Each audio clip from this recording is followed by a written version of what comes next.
Panoorin natin ngayon ay ang Rain on Me live performance by Fourth Impact. Sobrang excited ako dito. Let's play the video.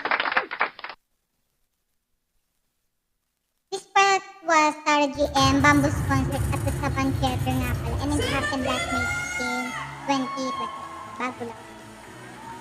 And naka-all black sila today. Super fierce and classy ang dating. Diba? Yeah. At umpisa pa lang, ginawa na nila agad ay matataas na note. Grabe, hindi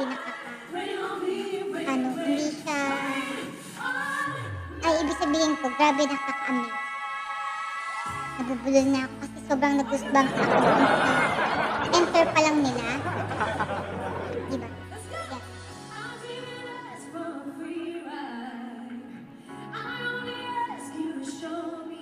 At hindi lang basta kanta, meron din silang choreography habang kumakanta. Multi-talented queen.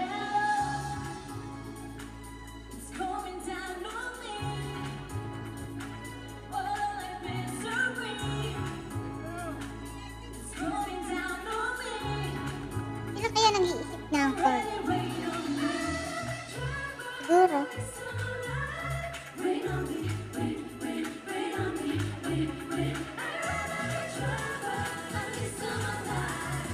Goosebumps. Hindi kilabutan talaga. Wow.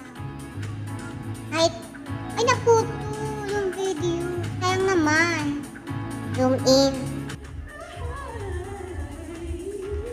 Pero parang yeah, it's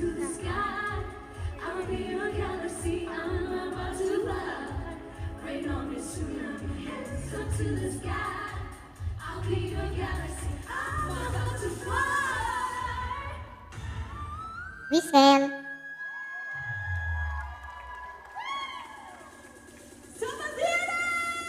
Si Almira yun. And, grabe. Maylin face, so super fierce. Parang may sinasabi na what we say. I see. Kaya pala siya, diba? Kaya siya putol kasi nasa face. Kailangan natin panoorin kasi video. And nagulat ako kanina, hindi ko in-expect na magwi-whistle si Almira. Grabe ang taas nun. Yan yung dance break din. Ayan, grabe solid ang performance nila. Yung vocal sobrang linis kahit may intense na galawan. May whistle pa rin. May whistle pa si Almira na hindi ko talaga in-expect. Nag-goosebumps ako talaga. Yung performance na yan. Si Maylin, first na first. Gusto ko yung mukha ni Maylin sa dance break. First na first. Tapos sabay-sabay pa rin sila gumalaw.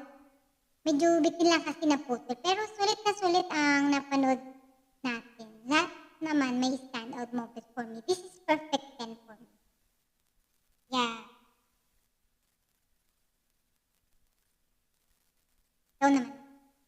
Sa damit, ikaw pumili. Excuse. Sa damit. Sige, mauna ka na. Maya mo na ako tanongin. Titinan ko pa ulit dito sa video. Okay, mag-touch ka na. Ayaw nga pala. Ayan. Gaganda kasi talaga eh. Mapipilit na kang mamili ng favorite kahit mahirap pumili ng isa. Pili ka. Tinatanong ba ako sino napili ko? Yeah! O sige, napili ko si Celine na. Super sexy niya kasi at may stocking pa siya. Ayan, binalik ko kasi video. Oo. Yes. Everyone was... Ingay kasi no, ano ba yan? Lagi lang may technical difficulties are for that. Okay. Everyone was great naman yung mga fits nila. I choose Irene first. I like that style. And based on their performance here today, I'd say their attack was intense. Their vocal delivery was really on point. Gusto ko yung harmonization nila. It sounds so good, like Broadway. Di ba pang international. They're out, yun nga, yung fits nila were all black and it suited the song perfectly. Gusto ko din yung dance break, even though the video was cut short. Like you said, I really enjoyed it. So, I give them a 10 out of